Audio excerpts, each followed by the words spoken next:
Wellness Week Live. What's up, everybody? I am DJ Anthony. Hey, we have a special guest on today. I'm pumped out of my mind right here because we don't always get. It's hard to. Craig's brave. He's coming on, so I appreciate that. Magnus, what's up, buddy? All the way in Cali. How's it going, Craig? How are you? We were just kind of talking about the Jets, but that's another show. The football team. So I wanted to have Craig on today, and thank you, Craig, for making time to come on the Wellness Week because we're going to talk about Crohn's disease. Now, I didn't know really what that was, and you were kind enough and brave enough to, come on and talk about this, and I think it's important that we talk about this. So let's kind of zoom out real quick. Craig, what's an autoimmune disease? What does that mean when someone has this, like, autoimmune disease? What is that for lay people out there? It's really your body attacking your body. So it's your cells, it really, there's more to it, but basically something in your body is not right. And instead of like a cold you would get and would just fight it off and fight the cold off, your body is fighting with your body. So it's almost like your immune system is in an overdrive and maybe in a way so strong that it's starting to eat yourself. Yeah. Right. Okay. So now to zoom in. Yeah, I like that description. It's like you said, you basically your immune system is turning on your own body. So yeah. Okay. So now, Craig, what is Crohn's disease? So it's an inflammation of your bowels. Now this might get a little PG-13, but your bowels are your upper bowels or your lower intestine, small bowels. I unfortunately have small bowel Crohn's disease, so it affects the lower part of my colon, but it could be, Crohn's disease has a very broad term because there's a lot of categories that could fit into it, like IBD, which is bowel syndrome or bowel disease. Irritable. There's Crohn's, there's celiac, and so a lot of those get grouped together, but they're all separate subcategories. Yeah, they're subcategories of each other. And years ago, they didn't know about all this stuff. But I have small bowel Crohn's disease. Okay, so for people watching and the layperson watching out here, in watching the show, they might ask, "Well, Craig, I mean, how did you get this? Like, is it something you brought on yourself? Is it genetic? Is it something you ate? Like, how do you get Crohn's?" Well, you don't get it, and believe it or not, I was diagnosed. Well, that's still up in the air when I was officially diagnosed because I had symptoms during COVID. And a lot of people said, "Oh, it's stress. You're home for 2 years. You had a newborn at the time, locked in that 1,000-foot, 1,500-foot house with a wife." And I said, "No, there's something going on." But due to the lockdowns of COVID, thank you, I wasn't really properly diagnosed until last year of what was going on. So. Prior to COVID, though, did you feel funky or weird like 5 years ago, 6 years ago? I've always had like stomach issues, but they've always been like, "Oh, you have acid reflux. Stop eating, pasta." Which, like, I'm going to stop eating pasta. Yeah, I'm Italian. Come on. Yeah, I'm Italian, right? Yeah. But growing up, I've always had like weird bowel issues. But like, oh, you have diarrhea for a day, okay. I would shrug it off. Diarrhea for 2 days. Oh, I went heavy at McDonald's, but then they would settle. But then they were getting a little worse, and then they would get better. They would get a little worse, and then got better. And then I met my wife, and then they got worse, and then they got really better because I knew that she was the one I would marry. I had to sneak that in there. But then during COVID, everything ramped up, and then he had to take a bunch of pills. Wait, do you think it ramped up? Does stress have something to do with this? I think a little bit. I was just going to ask the same thing. It's like, do you feel like it's emotionally connected in some way or form? Yeah, I will openly admit I've had panic attacks in the past, like probably 3 in the past 5 years, but they can be socially, emotionally, physically, mentally induced, if you want to call them flares. But back to your question, was I wasn't officially diagnosed with Crohn's until actually have it up 4/22, April 22nd, 22 I was officially diagnosed, and I spent the 2 days before that getting my first colonoscopy at 37 years old. Right. So when the doctor tells you, Craig, you have Crohn's, what was the first thing that popped into your mind? Like, did you like? Were you scared, angry, confused? The first thing that popped out of my mind, and the running joke is, I was like, now I want a bacon, egg, and cheese because I haven't eaten anything in 2 days. And he was like, no. Easy, cowboy. So at first it was like, okay, well, it was moderately severe. No, but I'm saying, but you weren't like pissed off or angry or confused or stressed. I was relieved that I had an answer. Okay. But now, Crohn's, there is no cure. There is no medically written down cure. They're close. I've been reading and reading, which is pretty bad that I read too much. They're getting close to a cure. But at that time, he's like, well, how do you want to do this? And I said, well, you tell me. He's like, okay. Just now we took a lot of approaches that failed really quickly. He's like, okay, stop eating all these foods. And it was like a lot of fatty foods, a lot of bacon, sausage. Start eating clean. It's hard. Like, eating clean is when I tried doing that, but it wasn't working. So let's go to your next question, and then I can probably figure out. No, that was good. Okay, so let me ask you though. I didn't write this one down, but you mentioned it to me, like, and I have friends who have Crohn's and colitis. So steroids. Now, when people hear steroids, I used to think like, oh, that's going to make you big. It's going to inflame you. But no, and Magnus, you can probably jump in on this. There's types of steroids, right? And some are anti-inflammatory and some are inflammatory, like bodybuilders take. Right. So how does that help your situation? So, go ahead, Magnus. Can I correct you? So steroids is basically the structure, the molecule of the things that you're using. So it's actually in Germany, they started to test it to actually like see burn victims and things like that, if they recover quicker. And then they quickly figure out, hey, this might actually work for our soldiers. So that's why they started straight into it, because you saw people getting more muscle mass, being a little bit more aggressive, things like that. So that's basically the basic of steroids. I wouldn't say that they're inflammatory. They actually help like reduce inflammatory and make your body recover way quicker. That's why bodybuilders are using it. So you can actually train way harder and recover quicker. So Craig, that's why you're on that.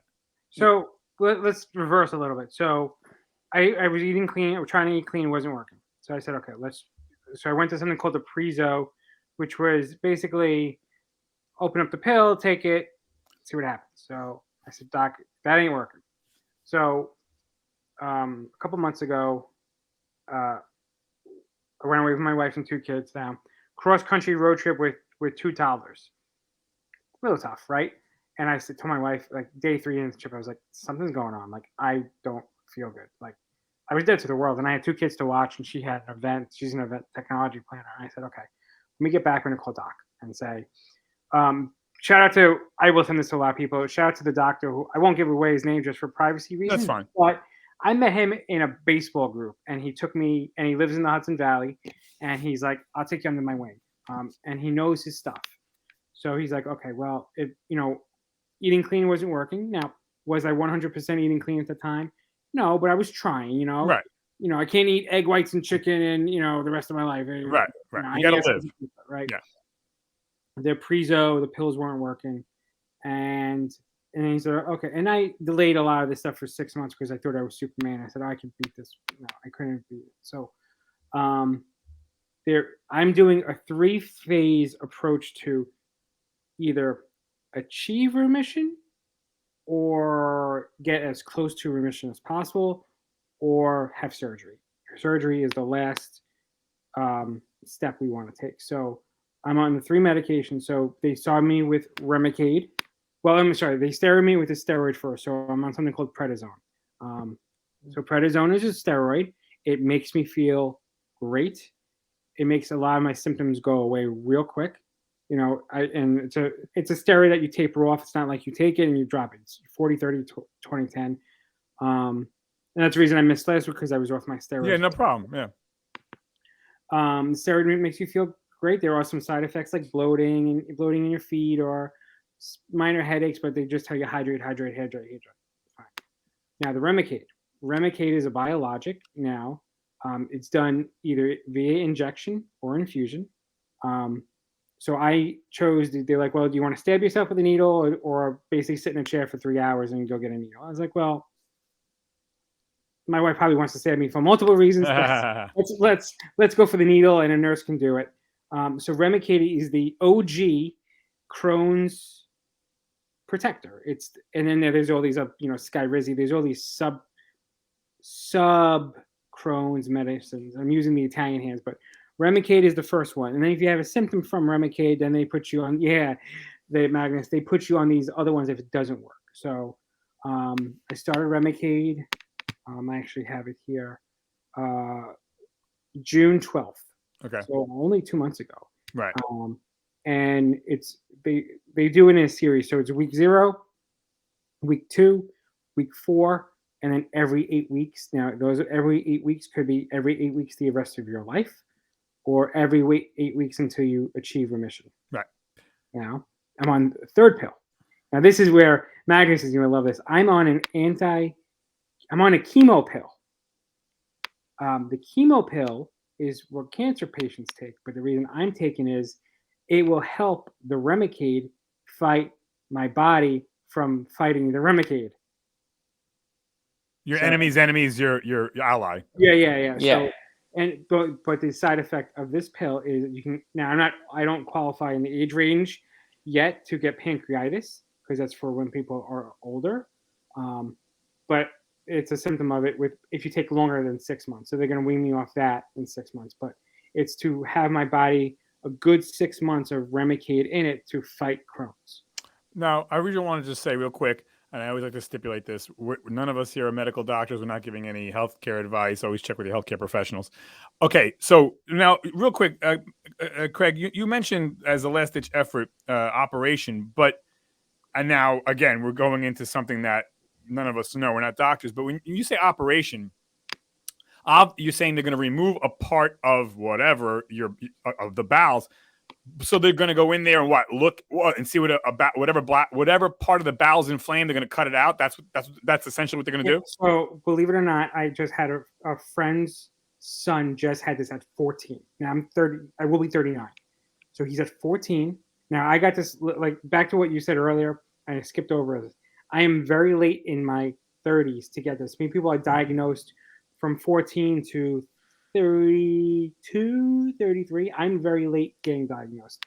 Maybe I was self-diagnosing all those years by myself, but I am late in and it is hereditary. Now, I'm adopted, so I don't know anything about my biological parents. Right. A biological brother that's out there, I know nothing about them. This person's son at 14 couldn't keep anything down. I don't want to give away too much information, but couldn't keep anything down. They took him to a kid's hospital. They did a CT scan and MRI, and he had a blockage in his bowels. So the same surgery that he went for, I might have to go for in 6 months. So they go in there, and they said it's like a 3-inch scar. It's like minuscule. And they go in and they remove, you think the colon's pretty big. You see it on the heart's this big, but it's really this big. Right. They go in and they can do a few things. They could, take out part of the colon that's affected, that's inflamed or, not doing so well, and reattach it to the other part of the colon that's clean.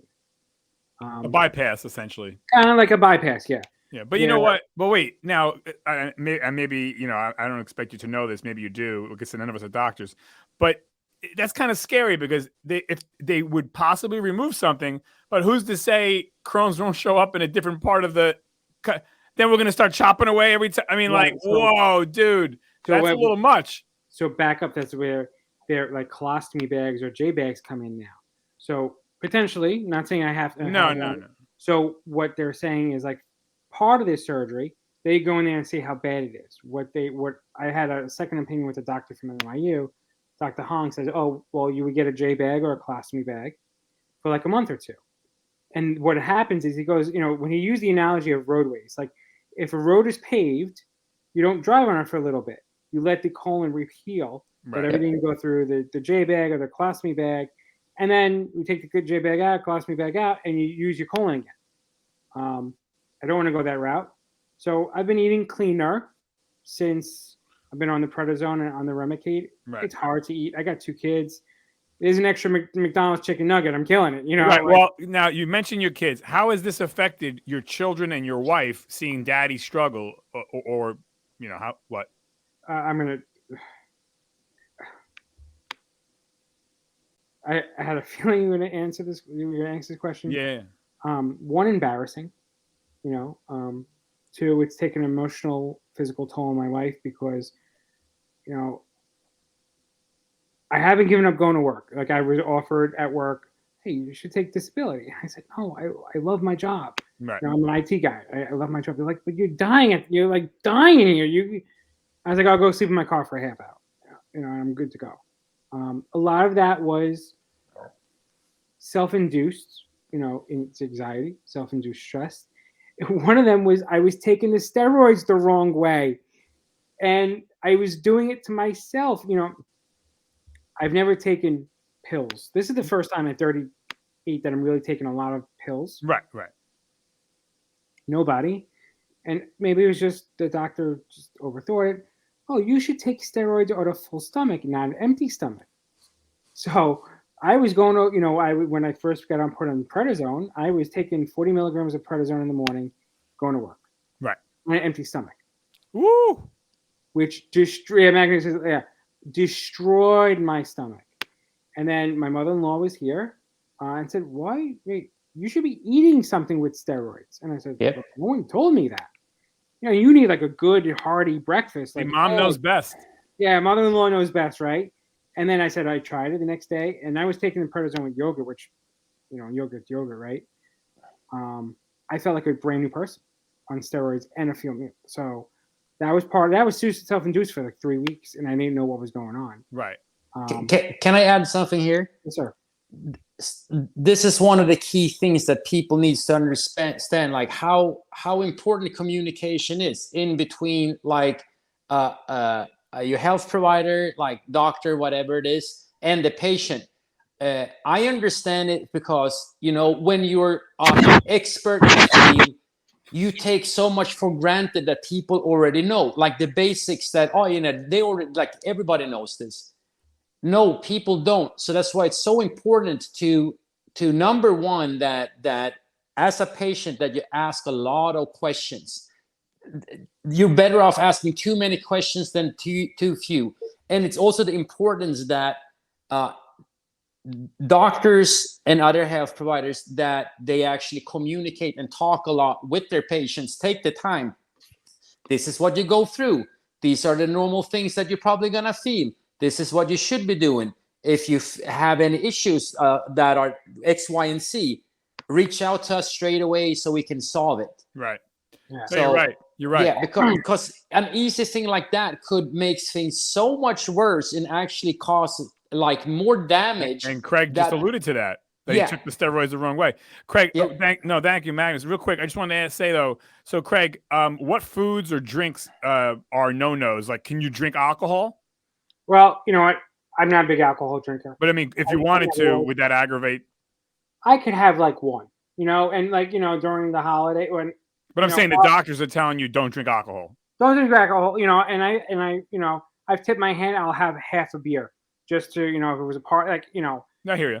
You know, I don't have well, believe it or not, I actually do have restrictions. Anything with seeds, anything that could like really tiny thing can get like a poppy seed or anything that could get stuck. Popcorn is like the number one thing to stay away from because your colon is so now we go into like the real medical terms. Oh, like, oh, you have a possible fistula. Like, well, what's a possible fistula? Well, your colon is scarred and you don't want anything going outside of your colon. Popcorn is the biggest one. So I haven't had popcorn in God knows how long, and who cares? And that was my questions next. What foods can you eat? So, right, so the foods you can't eat are seeds, probably nuts, right? Nuts, yeah. You know, do I want? You know, I'm loving everything bagel. Can you eat bread, or is a bread a no-no? Because you know, bread is stay away from inflammatory properties. Believe it or not, stay away from wheat. Right. anything that's really tiny that you could think, could get stuck, but I said, okay, so I don't have popcorn the rest of my life. Who cares? Right. What about Um, irritants though, like acidic stuff, like strawberries or tomatoes or? no. You believe it or not, the one fruit that I've been really eating a lot during the summer is watermelon, seedless watermelon. They say that's good for the gut. You know, um, so I don't really have restrictions per Right. se, but I have like, one of the, I saw a third specialist a few months ago, and he says one of the worst foods to stay away from is Chinese food completely. Just stay away from it. Yeah. You don't need it. It's fried. It's triple, double, quadruple fried.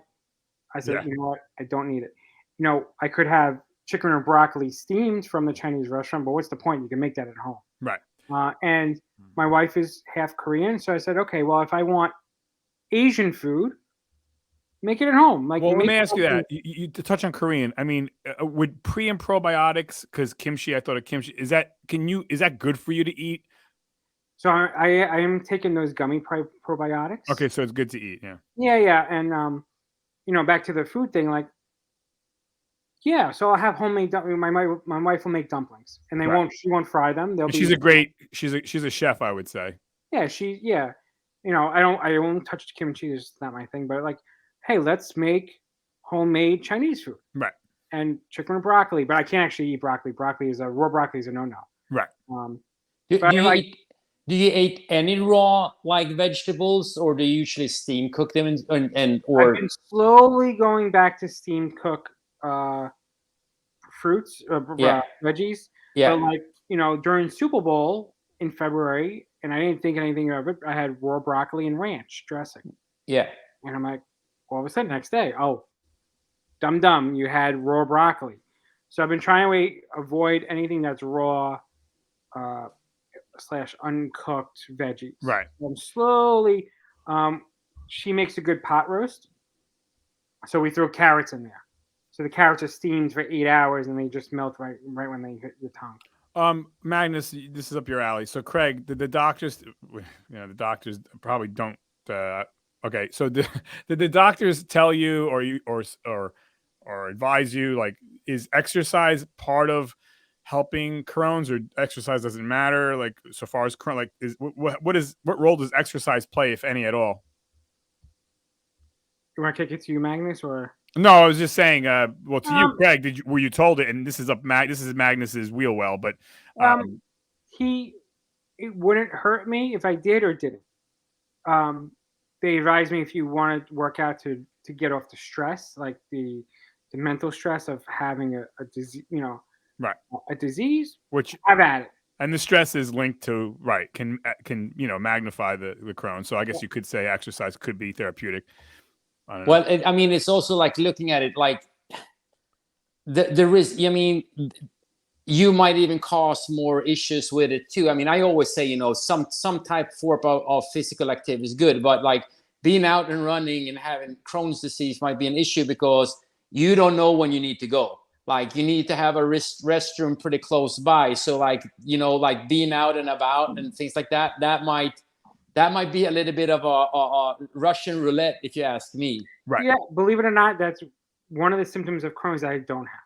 Okay, perfect. I say, I gotta go to the bathroom. I'm not running. I just know I gotta go. Right. But yeah, I have a built-in studio / gym in the house.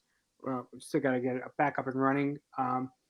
But so I can lift weights. If you want to just lift weights or go running or. Okay. And go ahead. No, you're gonna say.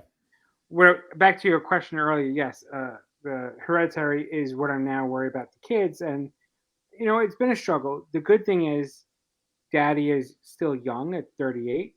The kids are still young at will be 4 and will be 2. If something happens, surgery, or they won't remember all this. Right. Like, they will, but they won't. Okay, Daddy's knocked out for a day. Okay. We've always had, flu and stuff like that. But if they were 15 and I was 50, they would always remember. Right. Right. Right. By the way, I want to say, this might be kind of stretching a little bit, but I was curious and I looked it up because I have a family member of mine who has colitis. And so, what is the difference between colitis and Crohn's? And Craig, you touched on it. Crohn's is anything from your mouth to the anus.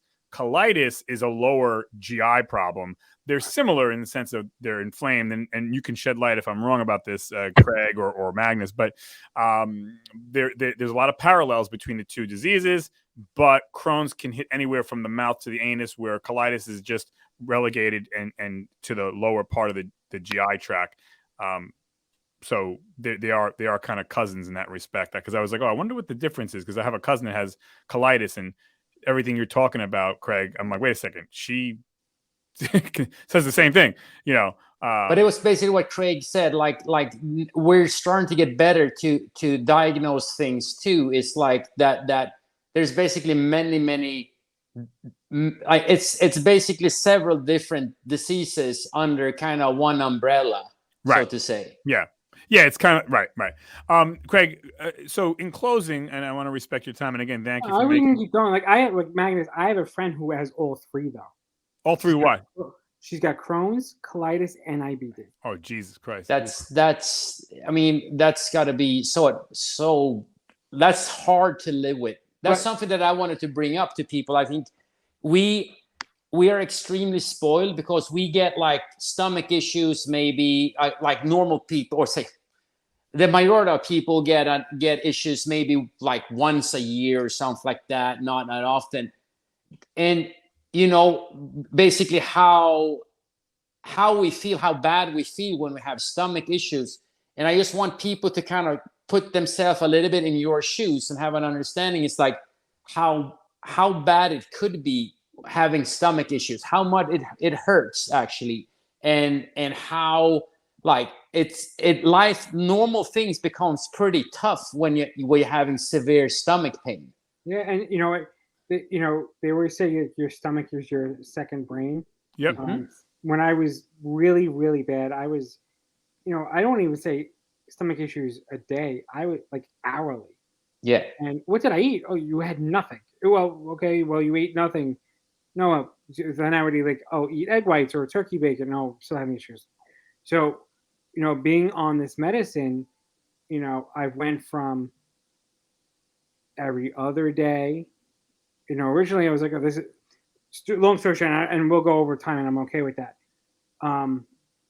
Magnus, like you said about doctors should think you know stuff. Like a week before Father's Day, not only did I start Remicade, start prednisone, I also had my first MRI done with barium. Right now, I had never had an MRI done with barium or a CAT scan, whatever, either or. I didn't even know what barium was. I didn't know how much I would be drinking of this stuff. And I didn't feel good for a week after it. And they're like, oh, that's normal. I was like, no. Well, the nurses didn't tell me how much water I should be drinking after having barium. Now, yes, we are spoiled. Oh, you need to be drinking like gallons of water to flush the barium out. I felt 13 months pregnant. And and you go down these Dr. Google, Dr. Reddit holes, oh, barium is causing a side effect, or no, I didn't flush the barium out right. But then I was like, well, is it this Remicade? Because then I don't feel good on Remicade. Or is it the steroids? I don't feel good on the steroids. So my first Father's Day feeling pretty miserable. I slept on the couch for maybe 18 hours of Father's Day. Wow. Right? I think the day after Father's Day was June 21st this year. I woke up like a brand new person. No stomach issues. I felt like God, thank you, gave me a brand new stomach that morning. And Liz, my wife, she goes, okay, don't cross your fingers. Let's hang on. Monday night, still ate light. Tuesday, woke up, no issues. Wednesday, woke up, no issues. Like, okay, this must be the Remicade, or is it the steroids? And then I started tapering with the steroids. Like, wow, this stuff is working. I had a little setback last week because it's my first week and a half off steroids, and I went a little hard on my stomach, so they put me back on the steroids because I made a mistake. I've never done this before. And, like Magnus said, we take it for granted how we're supposed to feel and act, and doctors sometimes overstep and they forget. I'm not saying my doctor did. It just, I went a little too hard at Olive Garden. Sorry. But now I Now, Craig, Olive Garden. Come on, yes or no? Is that real Italian food? no. Okay, that's good. Correct answer. Good Yes, answer. correct answer. Craig. Good answer, I Craig. 100% agree. Now I can't. Oh, believe it or not, and one thing I can't have is salad. Lettuce destroys Right, me. roughage. Yeah. Roughage. But you know what I did was I like cucumbers and croutons, so I just say, give me croutons and cucumbers and your salad dressing and breadsticks, and I'm good to go. So that's the reason why I'm back on the steroids, just to give the Remicade more time to heal. But yeah, I am much better than I was 6 months ago. Wow. Hey, can I ask a question? Yes, sir. Did the doctors say anything about like food you should definitely be eating? A lot of chicken. A lot of chicken? But not fried. Not baked, fried. Boiled or whatever. The problem is let's say 2 years, let's do 2.5, 3 years. I lost so much weight. So, at the highest, I'm 5'11". My heaviest was 225. When I started Remicade, I was 140 pounds. Oh, shit. That's really crazy. Sick, right? When I was really sick, I was like, during COVID, I was 123, 130 pounds. Oh, so you lost basically 100 pounds. Yeah. And then, I was all skin and bones. Wow. That's insane. But the 225, I was a little overweight. I didn't look good. So then I was, and then this started, I was like, oh, home from COVID, I'll lose a couple pounds. But I'm 140 pounds right now. Still little skin and bones, still got a little tummy going finally. But I'm like, when was the last time I'm in medium shirts and size 32 pants? I feel great. I look great, but I'm like, maybe I gotta put on like 10 pounds. Yeah. But yeah, I lost 100 pounds. But yeah, a lot of chicken, protein. Yeah. Protein. I've always been a big eater of egg whites and turkey bacon. Yeah. And you can have certain fruits, right? Like can you have a banana or blueberries? Yeah, a lot of antioxidants, fruits. Bananas I don't like. It's weird. Hey, high five! I hate bananas. I can't. I love bananas. I can't stand the texture. Oh, I eat bananas. I can't stand it. But if you make me like a shake with bananas in it, I'll eat it. Right. Yeah. Strawberries, peaches. Anything with a nut. Anything that has antioxidants. Right. The white strawberries I love when you can find them. Right. Yeah. Now, just one thing. Did it say anything about trying to eat like a lot of collagen? No, they didn't say anything about collagen. Okay. But what they did tell me was a lot of small meals. Yeah. Yeah, understandable. So you're actually able to break it down and actually get the nutrition, so you don't like go straight to waste straight through you. No, why I said with collagen is that collagen is usually it's one of a protein that is often used in like tissue. So for instance, we find it in nails and tendons and also that's why with gut health, because a lot of people use that a lot, like drinking, for instance, bone broth and collagen protein. So to help like heal the gut lining. I was just asking because that's usually something like a protocol that a lot of people use. So I was wondering if they recommended that for Crohn's too or not. When I was in a flare, which flares are hard to really explain what a flare is, just feels like your body is your stomach is completely inflamed. Bone broth was, my wife made bone broth all day. And that's what, believe it or not, when I was sick during COVID and going through these issues, a lot of it and the only thing I could keep down was like pasta, mashed potatoes, and I don't know how there was like this great Chinese restaurant. Back to Chinese food. Hold on. Wonton soup. And this place went out of business. I'm like, I must have spent $7-8 a day there just drinking wonton soup.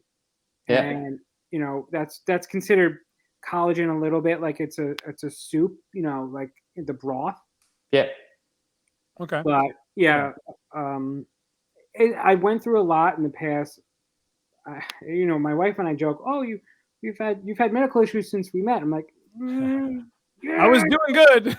Doing good, but I've had acid reflux. I had a kidney stone, Now, the kidney stone, completely unrelated to Crohn's, was I was working at a startup, working 10-hour days, 5 days a week, and everyone lived and died on Monster energy drinks. Oh, Oh, bro. no. So, Acidic, a lot of caffeine keeps you awake. Do not let your body recover. Yeah, we talked about energy drinks so many right. energy So I was drinks just so saying, many like, times. have one in the morning, have one at lunch, and then have one on the bus heading home. And Caffeine overload for caffeine sure. Wait, so overload. Craig, though, could coffee and soda and caffeine also aggravate your Crohn's? So we're gonna get into the soda and caffeine conversation. Yes, because the acidity. Now I have went back to coffee, but now I went back to one a week or two a week, decaf, small. That's it. Done. You know, I not even that I'm a big coffee drinker or a caffeine drinker. I just like the taste Yeah, of coffee. your town. So I can say, well, and you know what? Starbucks bothers me more than Dunkin' Donuts. Dunkin' Donuts is the inferior brand. So, but I'll say, hey, I'll get a small decaf or a small iced decaf, you know, once or twice a week, and I've had my coffee for the week. Soda conversation. Yes and no. Now, a doctor's on here. I shouldn't be drinking soda in the first place. I know that. Now, I was drinking one or two Diet Cokes a day. I'm down to maybe one Diet Coke a week. Now I'm drinking water. It's a process. It's a process. Yeah. It's very hard to kick soda, you know. So like I'm drinking water now with a little bit of iced tea in it. Right. A little, you know, I need flavor. Right. What I've been doing. You should try the Mio little squirt bottles. No. Mio. Or something like the Element or Hello Water, things like that has a lot of they actually have a lot of it has flavor, but you also have a lot of the salt and things like that, electrolytes, so replenish that. That's when people have a hard time drinking water, I tell them to spice it up with something, or whatever. But you're doing great, man. I just want to say I'm that. trying. Like I bought the flavor packets. Like I know those are not, like, I hate to say the water talk was the new trend. So I'll take one of the sugar packets for flavoring, and I've been doing that. Right. You know, I know that could be worse than soda, but Right. it's not, because it's just a little sugar pack with flavoring it. Now that's a whole other conversation. Should I be doing that? Probably not. Yeah. But it's But water. you should drink more water. You start out with that, like that. You always have to. I'm always like, always look for the wins, right? So that's a win. At least you're drinking more water by doing it. Okay, so a little bit of bad, a lot of things of good. So generally, good overall. Right. You're leaning that's better than like, not doing it at all. What I've been doing is, like, you know, we don't drink. I don't have any soda in the house anymore. I have the Arnold Palmer half and half. So okay, iced tea, you know, or a big cup of water and a little of the sugar. But the doctor said, no, I won't restrict you on drinking soda, but you shouldn't be drinking in the first place. Yeah. The processed sugars are probably not good either, but right, but that's not good for anybody, actually. Never mind. Right. You know, alcohol. Yeah, I cut it. So I have, you know, I'll have half a bottle, you know, half a beer, just so I can socialize. Or, believe it or not, they still say red wine is good for antioxidants. Right. You know, the jury is still out on that. But okay, so I have a sip of two of red wine. You know, I am fake half Italian, and when my in-laws have dinner and everyone has a glass of wine, I'll take 2-3 sips. I'm done. Right. You know, that's not going to send me over the edge. I've explored having a sip or two of wine. Right. You know, if I drink the whole bottle, we're gonna have a right. So, Craig, in closing, what would you want people to know? Well, two things. What would you want people to know who don't have Crohn's, but, you know, have a family member or friend? Like, what would you want them to know? Like, people. So I think, Magnus, you can correct me. I think they lowered the age now to 40 years when you can get your first colonoscopy now. 45. Is it 45? Yeah. It used to be 50, but it used to be 50. So one. They might even start dropping it lower too, I think. You know, okay. So I have an extra 5 minutes, and just hear me out. One, where guys on here, there's a stigma against getting a colonoscopy. I did a whole show on it. Oh, yeah, we talked about it several times. I got mine done a couple years ago. It was fabulous. We smoked a cigarette afterwards. But go ahead. I had the stigma too, and it's not as bad. you hear horror stories from your parents or your grandparents and Cakewalk. No, it's not as bad as what it was 5 Teeth years cleaning ago. at the dentist hurts more. Right. So I'll give you my experience. Take these 2 pills. Okay, done. Okay, go to the local CVS, and it's called Doralax, and put into Gatorade. That's it. Done. Get your favorite color Gatorade. No red, no blue. Right. No red, no blue. Yeah, the lemonade or whatever. Yeah. I use the white. I'm the guy who likes the white Gatorade. I don't know why. Drink it. Drink all of it. Yeah. And drink it. I think it's every half hour, every hour. Yeah, you crap yourself silly.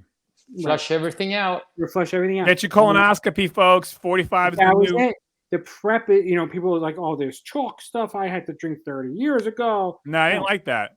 No, it has changed drastically, and also the equipment is way better nowadays. Oh, right. Yeah. And I mean, the joke was me going in was, wait, you'll give me propofol? That killed Michael Jackson. Like, this is a 10-minute nap, but it's a 10-minute nap. So that's my first thing.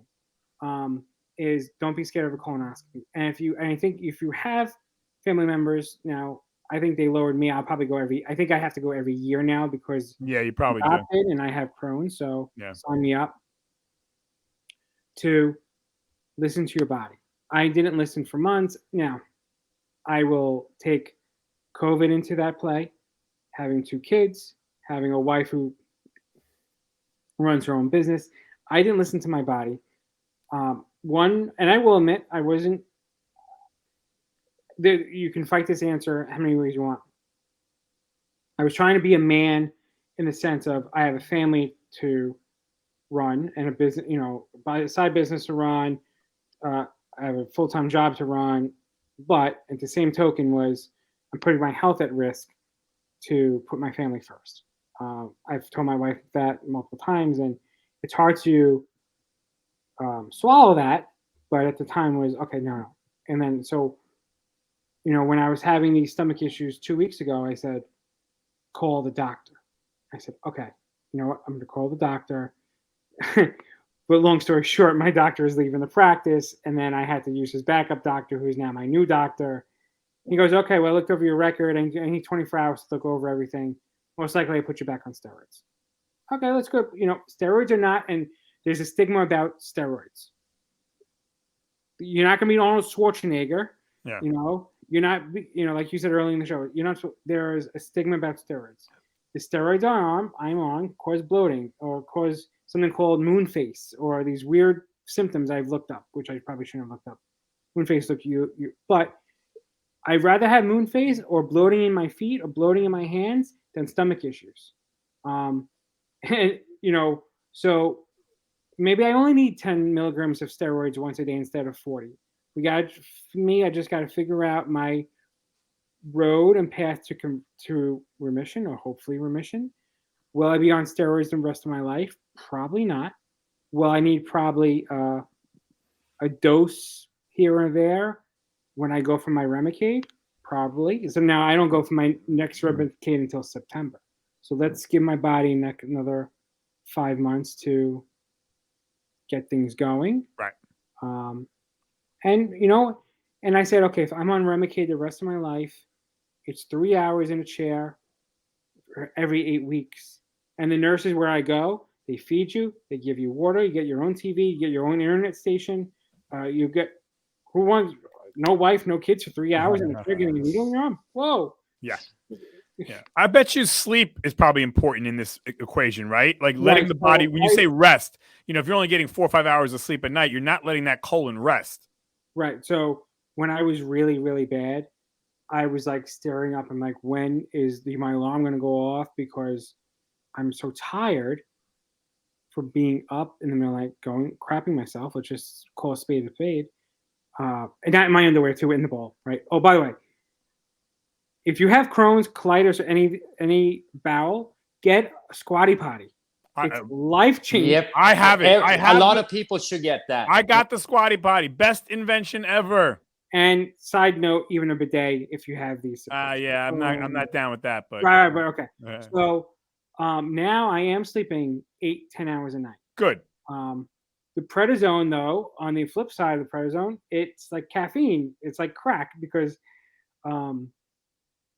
but I'll I'll take the, like Magnus said, I'll take the good with the bad. I'll feel like going on caffeine. Like I'm still going from 5 o'clock this morning. Yeah, I can keep going. But as long as my stomach heals, I'm sleeping in bed. Now, I know we go over a little, and Anthony, you and I touched on this earlier. I'm immunocompromised now, meaning is I put something in my system that shouldn't be there, aka Remicade. I'm putting another pill in my system, this Merck pill to fight off the Remicade, but now I can easily get a cold. I got a cold 2 weeks ago, and I delayed my Remicade because now pre-Remicade and pre-Crohn's, I would get a cold. I would be done in 24 hours. Oh, had a cold. Now it's like 3, 4, 5 days, and you really can't do anything for a cold. My kids right now currently have Coxsackie, which is hand, foot, and mouth disease. I've been officially incubated in my own house. I've been sleeping in a separate bed. I've been avoiding the kids. I've been washing my head thoroughly because if I get it, it's going to be 4 or 5 times worse for me. Right. Yeah. Now, the doctor said to me, you can't avoid not getting sick. You have to live your life. Just know that if you get the flu, it might take longer to recover. So, right. And you get the vaccine. Early, I'll take the good with the bad. Stomach issues versus having a cold for 5 days. Right. Okay. Easy equation. Now, Coxsackie is a completely different thing. My kid has blisters all over his mouth, his foot, his hands. I don't want any part of that. I'll burn the house down. You're gonna have to pick your battles. Yeah. Right. I'll burn the house down and file a complaint with my homeowner's insurance. Right. But there are a lot of stuff out there like the flu. Right. I just need. But the doctor said if you get your vaccines, right, get your COVID boosters, wash your hands, wash your hands. Yeah. Eat and right. Even my kids' nurses, doctor says, don't kiss your kids for a couple of days. You're gonna have them the rest of your life, right? Hopefully, so stay away. Right. I mean, even like showering in a separate bedroom, a bathroom, sleeping completely, So that's the only thing. Right. All right. Well, no, I mean, I'll leave it with that. And I really appreciate you, Craig, making the time. And I know you got a lot going on. And Magnus, thank you. And yeah, anybody watching this that knows anybody with Crohn's, please share this video. And it's important. Don't forget, hit the like and subscribe. Yeah. But yep, Craig, thank you again for and shout out to my doctor. And also, there's the Crohn's and Colitis Foundation. Yes. I know someone who directly works there. Please support them. Yep. You see the purple symbol. Please support them. There is a cure. There will be a cure. They're like 95% close. Right. Like this pill that they're saying that there's this pill out there right now. You take it once a day, and people are having dramatic results almost overnight. That's amazing. Yeah. Now, modern medicine. Yeah. Now there are cancer side effects to it. Like that's one thing. Having Remicade, now, I'm sorry we go over, but now getting Remicade, there's a 2% chance of getting skin cancer. So now when I do my yearly physical, they are sliding the skin doctor in there with my yearly physical. Right. Okay, but you're on top of it. I mean, so yeah. No, again, thank you, Craig, for making time, and I appreciate it. Everyone, check back in. I got a lot of great shows coming up. Craig, thank you. Magnus, Craig, thank you. You're brave. Thank you for sharing. I think it's important that we share so people know more. I mean, this is a disease that's been going on. Actually, I think it's about like 0.3% of the people that actually get it. So it's still quite common anyway. So, and I'm glad that we're moving in the right direction to find a cure for it. Yep. And thanks again. You're awesome. Thank you, Craig. Thank you, Magnus. Check back in, everybody. 5, 4, 3, 2, 1. Bye.